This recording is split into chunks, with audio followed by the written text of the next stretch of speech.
जय श्री कृष्णा। कैसे हो आप सभी लोग। आज हम बात करेंगे कि कृष्ण हमारे लड्डू गोपाल जी के नन्हे मेहमान जी की पूजा करते टाइम हमें किन किन बातों का ध्यान रखना चाहिए और किस तरीके से हमें उनकी पूजा करना चाहिए।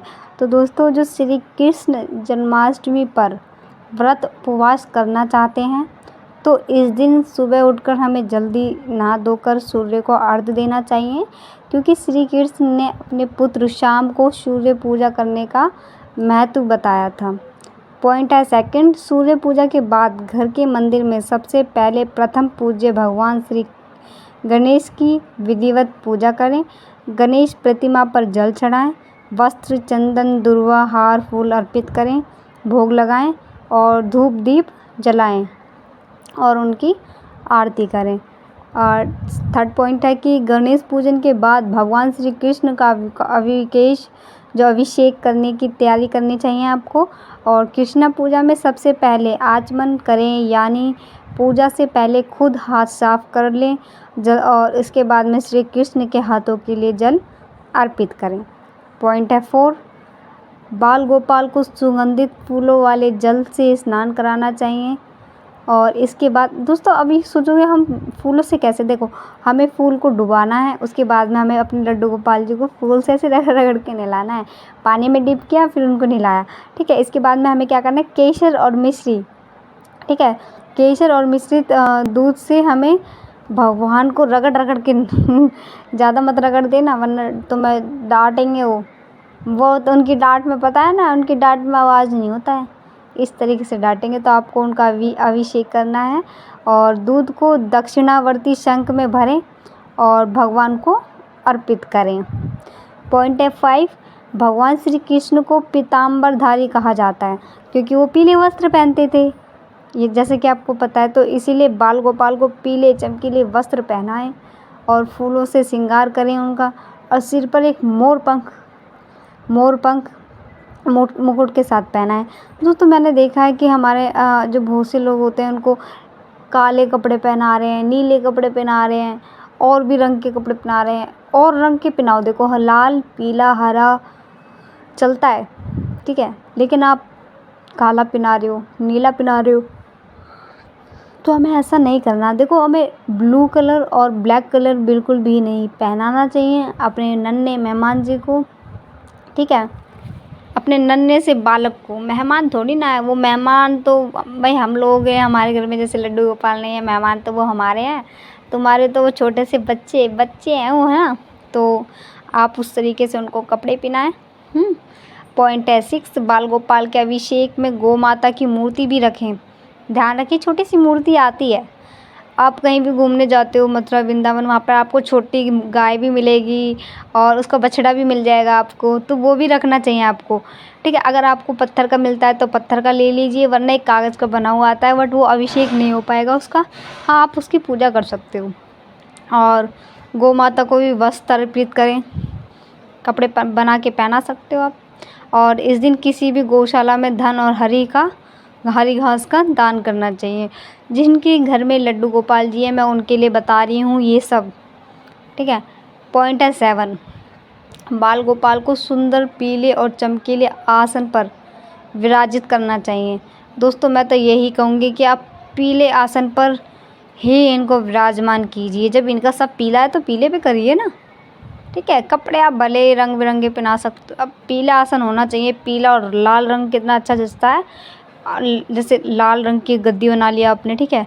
वैसे तो देखा ही होगा आपने, लाल रंग की ही गद्दी होती है ज़्यादातर, अपने पिक्चरों में नहीं, भगवान जी की लाल रंग की गद्दी और पीले रंग की। दूध, दही, घी, शहद और मिश्री मिलाकर पंचामृत बनाएं उनका। दूध, दही, घी, शहद और मिश्री, ठीक है, और चांदी के बर्तन में भरें उसे और तुलसी के साथ फिर भोग लगाएं। दोस्तों, मैं तो यही कहना चाहूँगी, यदि आपके पास में पीतल के बर्तन है तो पीतल के बर्तन इस्तेमाल कीजिए। अगर पीतल के बर्तन नहीं हैं, पैसे वाले हो तुम, इतना मतलब इतने भी पैसे वाले नहीं, हाँ बजट के हिसाब से आप चांदी की छोटी कटोरी, छोटा गिलास, छोटी चम्मच बनवा लीजिए। छोटी सी एक वो भी बनती है, क्या कहते हैं उसको, मटके की टाइप की रहती है, तो उसमें आप पंचामृत बना सकते हैं अपने लड्डू गोपाल जी के लिए। पॉइंट आता है 9 आएगा, ठीक ठीक है, 9 वो 8 आएगा। तो अभिषेक करते समय श्री कृष्ण के मंत्र कृ कृष्णाय नमः का जाप करते रहना चाहिए आपको। मंत्र एक बार और सुन लीजिए, कृं कृष्णाय नमः, कृं कृष्णाय नमः, कृं कृष्णाय नमः मंत्र का आपको जाप करना चाहिए। और पूजन में श्री कृष्ण को दुर्वा कुमकुम, चंदन, चावल, आविर, सुगंधित फूल अर्पित करना चाहिए। ताजे फल, मिठाइयाँ, लड्डू, माखन, मिश्री, खीर, तुलसी के पत्ते इत्यादि चढ़ाने चाहिए आपको।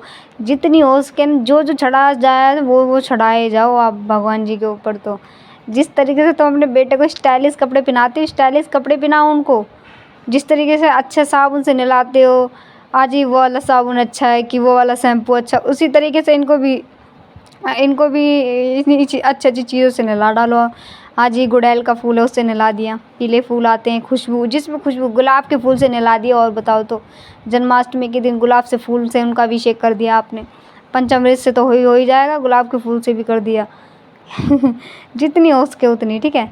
और ध्यान रखें कि पूजा में गाय के दूध से बने घी, गाय का घी उससे दूध से क्या बनेगा, वो तो गाय का ही घी रहेगा। 0.9 बता रही हूँ मैं, ठीक है। गाय का घी होना चाहिए, दही, माखन, पंचामृत का भोग करना चाहिए उनका। और दीपक के लिए भी आप गाय के दूध से बने घी का उपयोग करें। पता क्यों गाय के लिए बोला है? आपको पता है हमारे श्री कृष्ण गाय के कितने कितने कितने लाडले थे, वो तो गोपियों के भी लाडले थे। तो आप ये मानो गाय की पूजा कर ली ना, तो आपने लड्डू गोपाल जी की पूजा कर ली, ये मान लीजिए। गाय दूध, माखन, मिश्री पसंद था, इसीलिए उनको गाय बहुत पसंद थी। अगर वो गाय को पसंद नहीं करते तो दूध, माखन, मिश्री नहीं मिलता उनको फिर।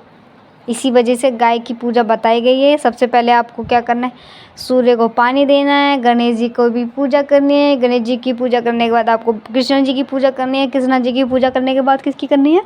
गाय की। हाँ, ठीक है। उसके बाद में आते हैं पॉइंट 10, लास्ट पॉइंट है, चलिए सुनते हैं। बाल गोपाल की पूजा में राधा जी का नाम का भी जप है ना, वो कहते रहना चाहिए। एक बात मैं बता दूं, वैसे इसमें ये बात आती नहीं है लेकिन मैं बता देती हूँ कि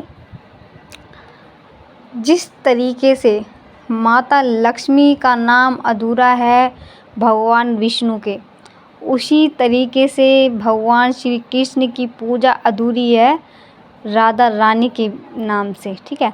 तो यदि आप लड्डू गोपाल जी की पूजा करते हैं, तो अगर आपने 2 बार लड्डू गोपाल जी का नाम लिया है तो आपको 1 बार राधा रानी का नाम भी लेना है। ये ज़रूरी है क्योंकि राधा रानी और हमारे श्याम प्यारे दोनों एक ही हैं, अलग नहीं हैं, ठीक है। और एक इसमें मैं बता देती हूँ, जो लोग माता लक्ष्मी की भी पूजा करते हैं, जैसे दोस्तों अगर आप माता लक्ष्मी का नाम लेते हैं, माता इसमें फिर भी आप नहीं लोगे तो भी चलेगा, लेकिन माता लक्ष्मी की पूजा में क्या होता है, अगर आप माता लक्ष्मी का नाम ले रहे हो और भगवान विष्णु का नाम नहीं ले रहे, माता लक्ष्मी का आपने जैसे मंत्र जाप करा ओम लक्ष्मी नमः, ओम लक्ष्मी नमः, तो आपको ये वाला मंत्र भी ओम वासुदेवाय नमः, ओम वासुदेवाय, ये भी आपको करना पड़ेगा। और वो विष्णु भगवान जी का भी मंत्र आपको जप करना पड़ेगा। तो दोस्तों इसमें आपको, जैसे कि मैंने आपको बता दिया, हमें किन किन बातों का ध्यान रखना चाहिए। दोस्तों मुझे लगता है कि आधे से ज़्यादा लोग तो ऐसा कुछ करते ही नहीं है। वो सिर्फ क्या करते हैं, सुबह उठते हैं, खुद नहाते हैं, भगवान जी को नहलाते हैं, भोग लगाते हैं। वो भी सुबह लगाया, सुबह लगा दिया, शाम को लगा दिया, ऐसा करते होंगे, या तो 3 बार करते होंगे। दोस्तों जैसे आपको प्यास लगती है टाइम पर, जब आपको प्यास लगती है, जब थोड़ा सा पानी उनको भी दे दो, उनके लो पी लो और क्या है, ठीक है। तो यदि आपको हमारी ये वीडियो अच्छी लगी हो ना, तो लाइक ज़रूर करना भाई। अगर आप हमारे चैनल पर नए हो तो हमारे चैनल को सब्सक्राइब करना। बाकी का कल मिलते हैं अगली वीडियो में। धन्यवाद दोस्तों।